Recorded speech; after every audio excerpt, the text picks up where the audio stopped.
É com grande alegria que estamos aqui para o segundo capítulo da minissérie sobre as profecias do Antigo Testamento cumpridas no Senhor Jesus. Para citar estas profecias, eu tenho a ajuda do meu marido, Alexandre Corrêa. Isso. E também eu conto com a tua ajuda, ela conta com a minha ajuda e eu conto com a tua ajuda para tu ajudar o canal que a Cândida Amém! tá ajudando, né? Que tá desenvolvendo, que é o canal A Bíblia Diz, né? E é importante tu ajudar como? Divulgando o canal, compartilhando na tua rede social, também dando um like, né?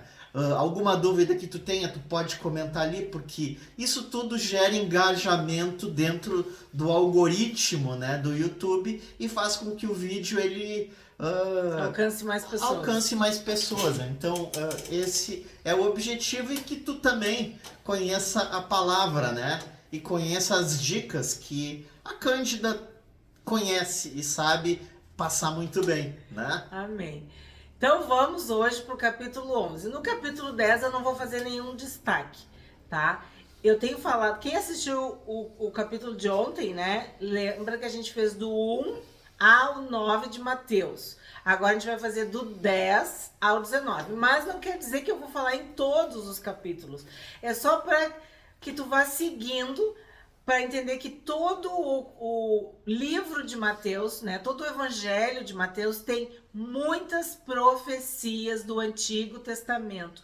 O objetivo de Mateus era apresentar Jesus como o Messias, como o ungido prometido. E para isso ele cita as profecias do Antigo Testamento. E quando a gente fez o estudo, não dava para eu me deter nas profecias. E agora a gente está fazendo essa minissérie para que vocês possam aprender, destacar essas profecias. E isso é muito importante quando a gente está evangelizando um judeu, uma judia, pessoas que creem na Torá, creem na lei e nos profetas, mas não creem no Senhor Jesus. Então, quando eles leem dessa forma destacada aquela profecia, o Espírito Santo pode revelar para eles que Jesus cumpriu essa profecia. E o próprio Senhor Jesus falou que ele veio para cumprir toda a justiça, para cumprir a lei e os profetas. Ele costumava falar: vocês não leram nas Escrituras? Vocês nunca leram? O erro de vocês é não conhecer as Escrituras. Então, nós não queremos errar, então nós temos que conhecer a Bíblia, conhecer as Escrituras. Vamos começar com as profecias destacadas no capítulo 11 de Mateus. Isaías, capítulo 35, verso 5 e 6. O Alexandre vai ler para nós. Então se abrirão os olhos dos cegos e se desimpedirão os ouvidos dos surdos. Os coxos saltarão como as corças, e a língua dos mudos cantará. Pois águas arrebentarão no deserto e ribeiros no ermo. Quando eles perguntam se Jesus é o Messias, se ele é o prometido, a resposta é justamente a profecia, é justamente do profeta Isaías. O que tu tá vendo? O que tá acontecendo? Como é que tu sabe que esse Jesus é o Messias? Porque tá ocorrendo curas, milagres, libertação, o poder de Deus, né, na terra. Isaías 61, de 1 a 4. O Espírito do Senhor Deus está sobre mim, porque o Senhor me ungiu para pregar boas novas aos pobres. Enviou-me a curar os quebrantados de coração e proclamar a libertação aos cativos, e a pôr em liberdade os algemados, a apregoar o ano aceitável do Senhor e o dia da vingança do nosso Deus, a consolar todos os que choram, e a pôr sobre os que choram em Sião uma coroa em vez de cinzas, óleo de alegria em vez de pranto, manto de louvor em vez de espírito angustiado. Amém. Esse texto é maravilhoso. Isso é uma profecia de Isaías sobre o Senhor Jesus. Porque essa é a obra, o ministério de Jesus na vida de cada um de nós. Ele proclamou a nossa liberdade, a nossa libertação. Ele nos consola, nos conforta, nos cura. Ele transforma a nossa tristeza em alegria. Enfim, esse texto, ele se cumpriu em Jesus Cristo e se cumpre na vida de cada um de nós que tem o Senhor Jesus.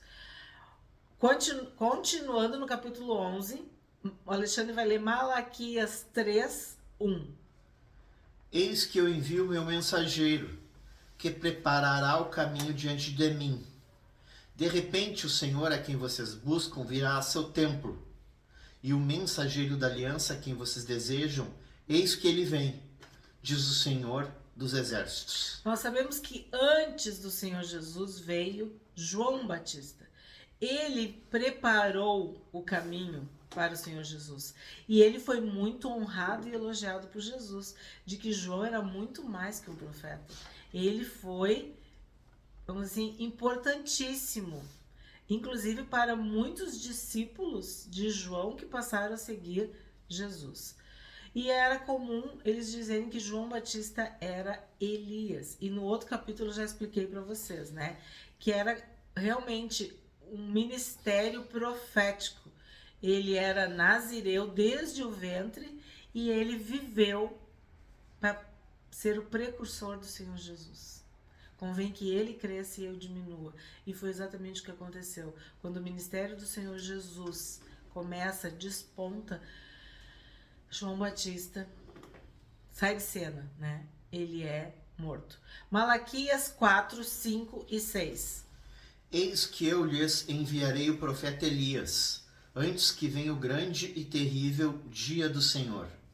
Ele converterá o coração dos pais aos seus filhos e o coração dos filhos aos seus pais, para que eu não venha e castigue a terra com maldição. Por isso que o povo temia tanto a João também, por todas essas profecias a respeito de Elias. Mas nós sabemos que Elias pregava o arrependimento e denunciava o pecado de Israel, né, por causa de Acabe e Jezabel. Assim como João Batista também denunciava o pecado de Herodes e Herodias. Então, mais uma profecia que se cumpre em Jesus, no Novo Testamento, em Mateus. Vamos para o capítulo 12 de Mateus. 1 Samuel, capítulo 21. Nós não vamos ler todo o capítulo, só o primeiro versículo pode ser. 1 Samuel. Por que é primeiro? Porque é o livro de Samuel. É Jesus falando, 1 Samuel 21, sobre os pães da proposição, né? Então Davi foi até Nob, ao sacerdote Aimeleque. Aimeleque, tremendo, saiu ao encontro de Davi e perguntou: por que você está sozinho e ninguém veio com você? Então, isso é só uma introdução para vocês entenderem assim, que a gente não vai ler tudo, mas é quando eles estão perturbando o Senhor Jesus por causa do sábado. E aí os pães, né? Os discípulos estavam comendo espigas. Todas aquelas que já tem vídeo no canal, tu já tem a playlist sobre Mateus. Nós estamos hoje só destacando as profecias, os destaques do Antigo Testamento cumpridos no Novo, em Jesus, no Evangelho de Mateus. Então Jesus fala, mas vocês não sabem o que Davi fez quando ele teve fome e comeu os pães da proposição? É esse assunto. Porque eles colocaram o sábado acima. Sábado virou um Deus, virou um ídolo. Então Jesus está com os discípulos e eles estão com fome. E eles vão comer espigas. E eles não é lícito fazer isso no sábado. Mas Jesus está dizendo que é lícito curar no sábado, fazer o bem no sábado, que ele não quer sacrifício, ele quer misericórdia. E esse texto, que todos aqueles ali deveriam conhecer, fala justamente de Davi comendo os pães da proposição.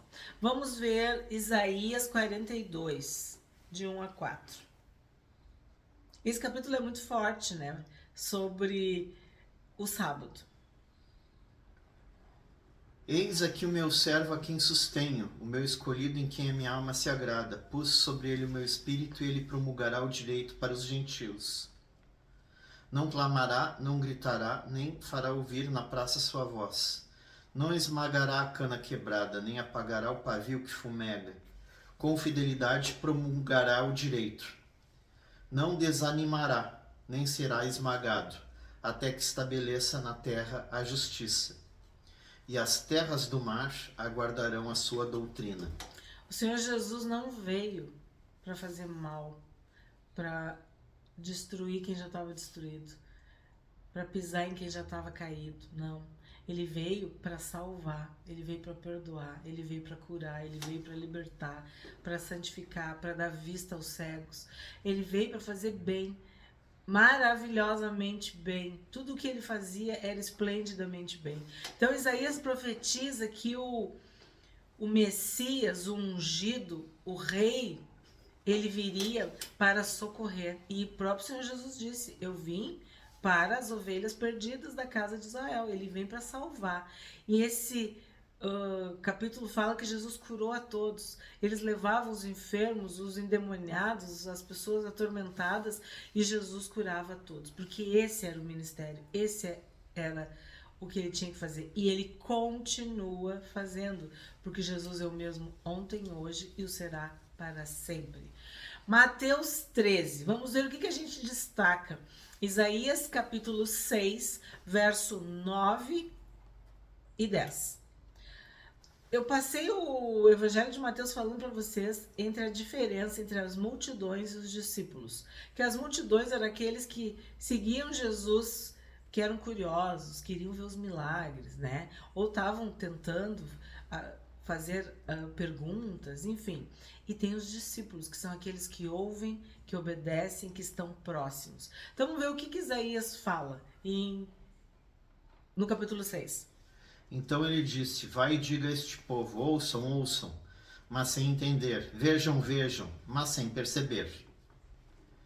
Torne insensível o coração deste povo, endureça-lhes os ouvidos e feche os olhos deles, para que não venham a ver com os olhos, ouvir com os ouvidos e entender com o coração, e se convertam e sejam curados. O que acontece? As multidões viam e não viam nada, não enxergavam nada. Ouviam e não escutavam nada, não obedeciam, não tinham a vida transformada. Exatamente como hoje. Tu pode ser alguém na multidão, tu pode ouvir falar de Jesus, tu pode ver as obras de Jesus, mas tu não é discípulo, tu não é aquele que obedece, que renuncia, que está com Cristo. E nós vimos isso, que havia uma multidão seguindo Jesus, mas quem estava com ele mesmo eram os discípulos. Vamos ver ainda neste capítulo 13, o Alexandre vai ler Ezequiel, capítulo 17, versículo 23. Porque o Senhor Jesus fala em Mateus sobre o reino dos céus e dá vários exemplos, várias comparações, parábolas, para que a gente entenda quando tu é de Deus, quando tu tem a salvação, quando Cristo está na tua vida. Isso é um processo. Tu começa a crescer em santidade, em obediência, em amor. Então vamos ver o que Ezequiel fala. No monte alto de Israel o plantarei. Ele produzirá ramos, dará frutos e se tornará um cedro excelente. Debaixo dele viverão pássaros de todo tipo. À sombra dos seus ramos se aninharão aves de toda espécie. Então Jesus faz essa comparação de que o reino dos céus é como uma árvore frondosa, que as aves se aninham nos seus galhos. Então nós, quando aceitamos, reconhecemos, nos entregamos para o Senhor Jesus, quando a palavra de Deus habita ricamente em nós, quando nós somos salvos, quando nós nos tornamos filhos e filhas de verdade, nós somos comparados a uma árvore frondosa.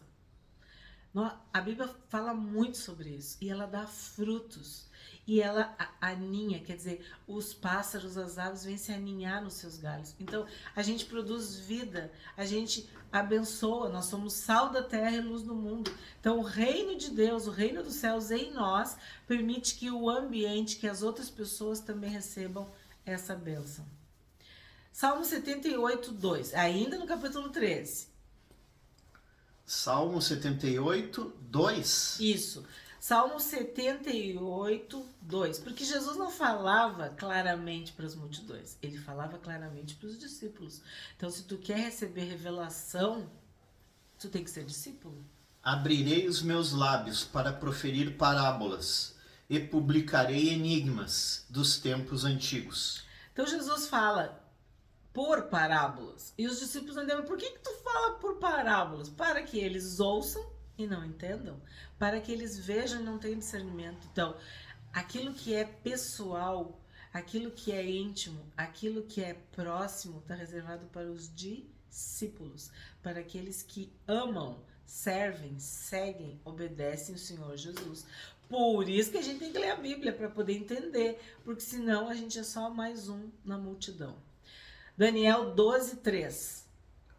Os que forem sábios resplandecerão como o fulgor do firmamento, e os que conduzirem muitos à justiça brilharão como as estrelas, sempre e eternamente. Amém. Esse é o nosso desejo, que nós possamos conduzir muitos à sabedoria, muitos para a luz, muitos para amar e servir ao Senhor Jesus. Então, cada discípulo de Jesus tem esse papel, essa missão, essa função de levar outros. Quer dizer, tu vai resplandecer, tu vai brilhar, tu vai iluminar outros, porque tu é luz, tu é sal da terra e luz do mundo. Vamos ver o que a gente destaca no capítulo 14. Gênesis 3:8. Jesus tem vários títulos em Mateus. Filho do homem, filho de Deus, filho do Deus vivo, filho amado. E nesse capítulo a gente viu que Jesus é o Filho de Deus. Ao ouvirem a voz do Senhor Deus, que andava no jardim quando soprava o vento suave da tarde, o homem e a sua mulher se esconderam da presença do Senhor Deus entre as árvores do jardim.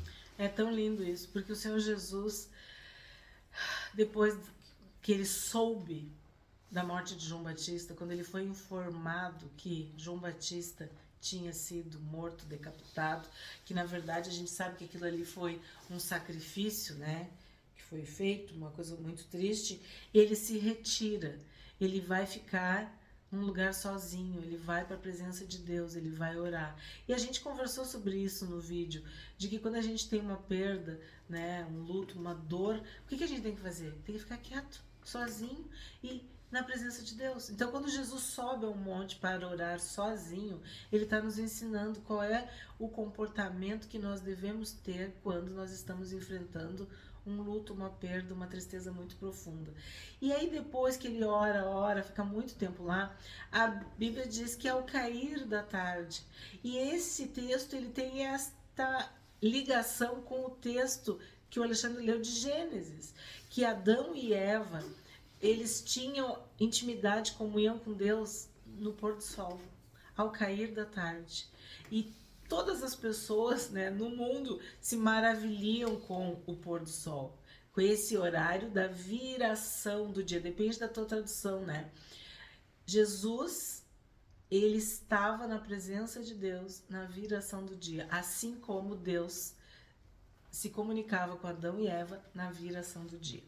Outra profecia, outra passagem, outra referência do Antigo Testamento no Novo. Levítico 15:25. Esse aqui a gente estudou sobre as roupas. Quando uma mulher tiver um fluxo de sangue por muitos dias fora do tempo de sua menstruação, ou quando tiver fluxo de sangue por mais tempo do que o habitual, todos os dias do fluxo ela ficará impura, como nos dias da sua menstruação. Então, o que acontecia? A mulher que tinha fluxo de sangue, que queria ser curada, ela tocou nas roupas, né, nas bordas das roupas do Senhor Jesus. E nessa passagem aqui, a gente vê que muitos foram curados justamente porque tocaram na borda das roupas do Senhor Jesus. Vamos para o capítulo 15. Nós temos aqui muitas explicações a respeito dos fariseus. Desculpa, a hipocrisia dos fariseus. Tu foi para Isaías ou tu foi para Êxodo? Êxodo. Tá, pode ser. Êxodo 20:12. Pode ser quem? Honre o seu pai e sua mãe para que você tenha uma longa vida na terra que o Senhor, seu Deus, lhe dá. 21:17. Êxodo 21:17. Só um pouquinho. O que aqui está sendo dito nesse capítulo 15? Que há uma diferença entre os mandamentos de Deus e a tradição humana. A tradição dos anciãos, os fariseus, os saduceus, os escribas, a religiosidade, a religião. Jesus está deixando bem claro que eles eles faziam o que os homens ensinavam, mas não o que a palavra de Deus, a Escritura, ensinava.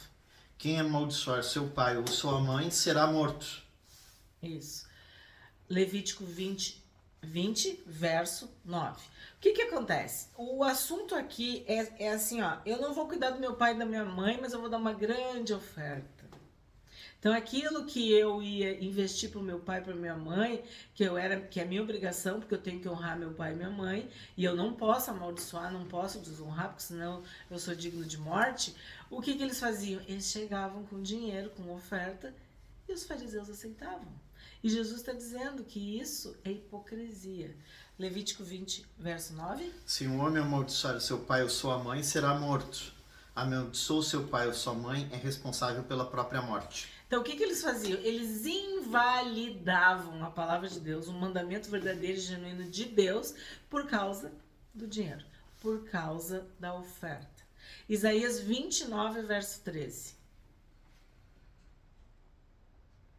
Isaías 29, verso 13. O Senhor disse, visto que este povo se aproxima de mim com a sua boca e com seus lábios me honra, mas o seu coração está longe de mim, e o seu temor para comigo consiste só em mandamentos ensinados por homens. Tá perfeito aqui, resumido. Então, o que o Senhor Jesus falou? O que Isaías também falou. Hipócritas que falam, quer dizer, eles falam, mas eles não vivem, eles não praticam. Aquilo não faz parte da essência, do caráter, dos princípios, de quem eles são. Não, é só uma aparência, é uma hipocrisia. E neste capítulo Jesus estava falando justamente sobre os pais, tu honrar teu pai e tua mãe. E eles invalidavam este mandamento por causa da tradição dos fariseus. Vamos para o 16. Jonas, capítulo 3, verso 4 e 5. De novo, nós estamos com os fariseus e os saduceus incomodando, perturbando o Senhor Jesus. Jonas começou a percorrer a cidade caminho de um dia e pregava dizendo, ainda 40 dias e Nínive será destruída. Os ninivitas creram em Deus, proclamaram jejum e vestiram roupa feita de pano de saco, desde o maior até o menor. Eles queriam um sinal do Senhor Jesus. E Jesus disse, não é sinal nenhum, vocês são uma geração perversa, adúltera, maligna. O sinal que vocês vão receber é o sinal de Jonas, quer dizer, se arrependam, abandonem o pecado, essa vida errada de vocês. E os ninivitas, sim, ouviram a palavra, se arrependeram, proclamaram jejum e não foram destruídos. Então é isso que o Senhor Jesus está dizendo para nós. Tu não vai viver de sinal em sinal, de milagre em milagre, de cura em cura, não. Tu vai viver de Jesus, o Filho do Deus vivo. Tu vai te arrepender dos teus pecados, tu vai viver uma nova vida, tu vai ter um novo nascimento. Esse é o sinal de Jonas, quer dizer, ele profetizou isso. E Jesus cita Jonas. Agora vamos ver no mesmo capítulo, Êxodo 3, 14. Deus disse a Moisés, eu sou o que sou. Disse mais, assim você dirá aos filhos de Israel, eu sou, me enviou a vocês. Porque o Senhor Jesus, a gente viu também sobre isso, né? Jesus diz, eu sou o caminho, a verdade e a vida. Eu sou a luz do mundo. Então, esse eu sou que o Senhor Jesus usa muitas e muitas vezes, tem um cumprimento nas profecias do Antigo. Por quê? Porque Deus se apresenta para Moisés como o grande eu sou. E ele diz para Moisés que quando perguntar quem é o Deus que tu serve ou que te chamou, tu vai dizer, o grande eu sou. E Jesus fala da mesma forma, eu sou.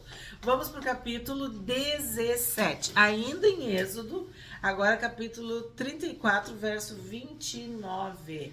Quando Moisés desceu do monte Sinai, tendo nas mãos as 2 tábuas do testemunho, sim, quando desceu do monte, Moisés não sabia que a pele de seu rosto resplandecia, depois de Deus ter falado com ele. Assim como a pele do rosto de Moisés resplandecia, o rosto do Senhor Jesus no Monte da Transfiguração também resplandeceu. Resplandeceu como o sol. E quem é que viu isso? Pedro, Tiago e João. Agora nós vamos ver Salmo 118, 6 e 7. Ainda no capítulo 17. Mais uma profecia. Vocês podem ver que a maioria é na lei, mas nós também temos nos profetas. E agora vocês vão ver que vai ter muitas profecias no livro de Salmos. O Alexandre vai ler Salmo 118, 6 e 7. O Senhor está comigo, não temerei. O que é que alguém pode me fazer? O Senhor está comigo para me ajudar. Por isso verei a derrota dos meus inimigos. Amém. Agora, tu vai no 10, o 11 e o 12. Qual é, perdão? No mesmo que tu tá, Salmo 118, tu leu o 6 e o 7. Aí agora tu leu o 10 e o 11 e o 12, do mesmo capítulo. Só para dar uma... Isso, mesmo aí. Aqui, qual é o contexto que o Alexandre vai ler agora? É sobre expulsar demônios. Porque Jesus está lá no Monte da Transfiguração e quando ele desce, os discípulos... Lembra que ele está com Pedro, Tiago e João. Ele está com 3 e 9 ficaram aqui debaixo. E eles não conseguem expulsar. E aí Jesus fala, essa casta, esses demônios, esse tipo de demônio só sai com oração e jejum. E eles não tinham esse discernimento. E aí a gente está vendo no Salmo 118. Todas as nações me cercaram, mas em nome do Senhor as destruí. Elas me cercaram sim, me cercaram de todos os lados, mas em nome do Senhor eu destruí. Como abelhas me cercaram, porém como fogos e espinhos foram queimados. O que simboliza isso? Os inimigos. Aí quando tu pensa no Antigo Testamento, eles falam de inimigos, né, de nações, de povos, de reis. Havia uma guerra entre pessoas, né, entre povos. Mas aqui no contexto de Mateus capítulo 17, Jesus está falando que nós precisamos ir contra as trevas, ir contra o maligno, ir contra aqueles que são enviados de Satanás. Então tu tem que amarrar, repreender e expulsar. Mas para que tu tenha autoridade, tu tem que orar e tu tem que jejuar. Tu tem que ser salvo. Então a gente viu que não há nações, não há inimigos, não há principados, potestades, nada que resistam ao nome do Senhor Jesus, ao Filho de Deus. Vamos ver agora, no mesmo capítulo 17, Êxodo 30, 13 e depois Êxodo 38, 26. Porque aí Jesus fala sobre as dracmas. Todo aquele que for incluído na lista dará isso, 6 gramas segundo o peso padrão do santuário, que é de 12 gramas. Esses 6 gramas são a oferta ao Senhor. Agora tu vai, Êxodo 38, verso 26. Aqui acontece um milagre, algo muito peculiar, que era o pagamento do imposto. 38, 26? 6 gramas por cabeça, isto é, metade do peso padrão, segundo o peso padrão do santuário, de cada um dos arrolados, de 20 anos para cima, que foram 603.550. Então, essa referência do Antigo Testamento que a gente estudou em Êxodo era sobre o imposto do templo. E o Senhor Jesus paga o imposto para ele e para Pedro, mas de uma forma milagrosa, que é, ele manda Pedro... me fugiu a palavra quando tu... Manda Pedro pescar. Com o anzol, isso que eu ia falar. Jesus manda Pedro pescar um peixe com um anzol. E aí, dentro da boca do peixe, vai ter uma moeda. E o valor que está dentro da moeda paga as 2 dracmas para Jesus e para Pedro. Vamos agora para o capítulo 18. Temos algum destaque? Temos Deuteronômio 17, 6. No capítulo 18, a gente vai ver o maior no reino dos céus, né? Que Jesus fala sobre isso. Por depoimento de 2 ou 3 testemunhas será morto o que houver de morrer. Por depoimento de uma só testemunha não morrerá. No mesmo Deuteronômio 19, 15. Deuteronômio 19, 15. Esse texto, ele é um texto que aparece muitas vezes na Bíblia, que toda questão se esclarece com 2 ou 3 testemunhas. E aqui Jesus está falando sobre quando um irmão pecar contra ti, ou quantas vezes tu tem que perdoar, né? Uma só testemunha não poderá se levantar contra alguém por qualquer iniquidade ou por qualquer pecado, seja qual for o que cometer. Então, o que a gente vê aqui? Que Jesus está deixando bem claro. Tu tá com um problema com o teu irmão, tu fala com ele diretamente, em particular. Tu não conseguiu, o teu irmão não se arrependeu, tu vai de novo falar com o teu irmão, mas tu vai levar uma ou duas pessoas. Então, por causa de 2 ou 3 testemunhas, toda a questão vai ser esclarecida. Isso vale para tudo na nossa vida. Agora, capítulo 19, o que a gente vai destacar? Gênesis é sobre o divórcio, sobre a separação, sobre o repúdio. Gênesis 1, 27.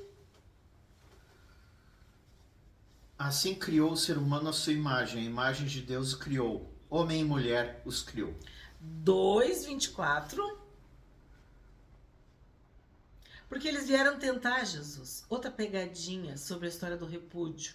Ah, mas Moisés mandou repudiar. Não, Moisés permitiu repudiar por causa da dureza do coração de vocês. 2:24. Por isso o homem deixa pai e mãe e se une à sua mulher, tornando-se os dois uma só carne. 5:2. Então Jesus está explicando para eles que o que Deus uniu, o homem não pode separar. Deus os criou homem e mulher, os abençoou e lhes deu o nome de ser humano, no dia em que foram criados. Então, o plano de Deus é um homem e uma mulher e um homem. E isso é o casamento, e Deus abençoa, e isso é para sempre. Então, os fariseus, eles chegam querendo que Jesus se contradiga por causa da lei, por causa de Moisés. Mas acabamos de ver, Jesus veio para cumprir a lei e os profetas. Então ele diz assim, ó, não é que ele ordenou que repudiasse, ele permitiu por causa da dureza do coração. Deuteronômio 24, de 1 a 4. Deuteronômio 24, de 1 a 4. Se um homem tomar uma mulher e se casar com ela, e ela não for agradável aos seus olhos, por ter ele achado coisa indecente nela, e se ele escrever uma carta de divórcio e a entregar à mulher e a mandar embora, e se ela, saindo da casa dele, for e se casar com outro homem, e se esse passar a odiá-la, e escrever uma carta de divórcio e a entregar à mulher e mandar embora de sua casa, ou se esse último homem que a tomou para si mulher vier a morrer, então o primeiro marido dessa mulher que a mandou embora não poderá casar-se de novo com ela, depois que foi contaminada, pois é abominação diante do Senhor. Assim vocês não farão pecar a terra que o Senhor, seu Deus, lhe dá por herança. Então eles usam um texto de Deuteronômio que nós estudamos para justificar a separação, o repúdio, o divórcio. E o Senhor Jesus diz, eu, porém, lhes digo. Quer dizer, Jesus deixa bem claro que isso não é uma ordem, é uma permissão, né? Aí depois agora tem a questão do jovem rico, que é Êxodo, capítulo 20. Que ele chega para Jesus e diz que ele cumpria todos os mandamentos desde a sua infância, desde pequeno, né? Êxodo 20, verso 12, 13, 14, 15 e 16. Honre seu pai e sua mãe para que você tenha uma longa vida na terra que o Senhor, seu Deus, lhe dá. Não mate, não cometa adultério, não furte, não dê falso testemunho contra o seu próximo. E não cobice a casa do seu próximo, não cobice a mulher do seu próximo, nem seu servo, nem sua serva, nem o seu boi, nem seu jumento, nem coisa alguma que pertença ao seu próximo. Isso. Então nós temos isso em Êxodo. Agora nós vamos para Deuteronômio, capítulo 5.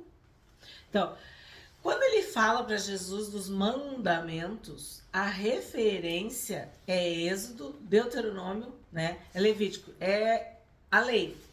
Deuteronômio 5, 16.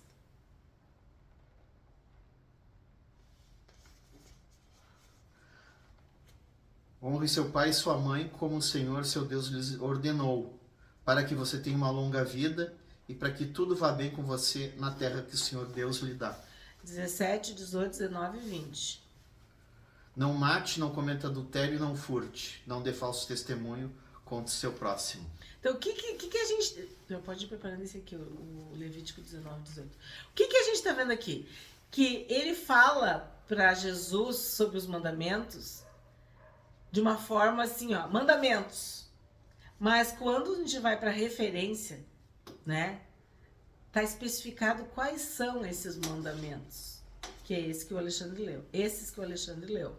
Então não é a tradição, não são o ensino humano, é a lei, é a palavra que Deus deu para Moisés e Moisés ensinou para o povo. Levítico 19, 18. Não procure vingança nem guardilha contra os filhos do seu povo, mas ame o seu próximo como você ama a si mesmo. Eu sou o Senhor. Porque a lei se resume em amar a Deus acima de todas as coisas e amar o próximo como a si mesmo. Então, significa, se ele realmente fizesse isso, quer dizer, se ele realmente cumprisse os mandamentos, ele não amaria as riquezas. Porque quando tu ama as riquezas, tu não ama Deus. E se tu ama Deus, tu não ama as riquezas. Então, Jesus mostra para o jovem rico que ele já tinha um Deus, ele já tinha um Senhor, que eram as riquezas. Porque quando Jesus diz para ele vender tudo e seguir, ele saiu triste. Então, ele não amava o próximo, porque ele tinha tanto que podia ajudar as pessoas, mas ele não quis fazer. Então, na verdade, o que Jesus quis mostrar para ele? Que ele não cumpriu os mandamentos. Porque todos os mandamentos se cumprem em amar a Deus e amar o próximo. Foi isso que Jesus quis mostrar para ele. E agora, para encerrar, Gênesis 18, verso 14. Por acaso existe algo demasiadamente difícil para o Senhor? Daqui a 1 ano, neste mesmo tempo, voltarei a você, e Sara terá um filho. Aqui está falando do milagre, do nascimento milagroso de Isaac. Mas o que quer dizer? Que para Deus nada é difícil, nada é impossível. Deus é todo poderoso, tudo ele pode. E essa resposta Jesus estava dando para os discípulos, de que eles não poderiam se salvar. Não é tu guardando os mandamentos que tu vai te salvar, mas quando tu és salvo, tu quer guardar os mandamentos, tu quer obedecer, tu quer servir a Deus. Então, hoje, no 2º capítulo da minissérie sobre as profecias do Antigo Testamento, nós fizemos esses destaques. Amanhã, no último capítulo, a gente vai estudar do capítulo 20 a 28 de Mateus, destacando as profecias do Antigo Testamento que se cumprem no Senhor Jesus. Isso aí, um abraço a todos. E não esquece de dar o teu like para que o canal ele possa ser mais divulgado e alcançar mais pessoas. Amém.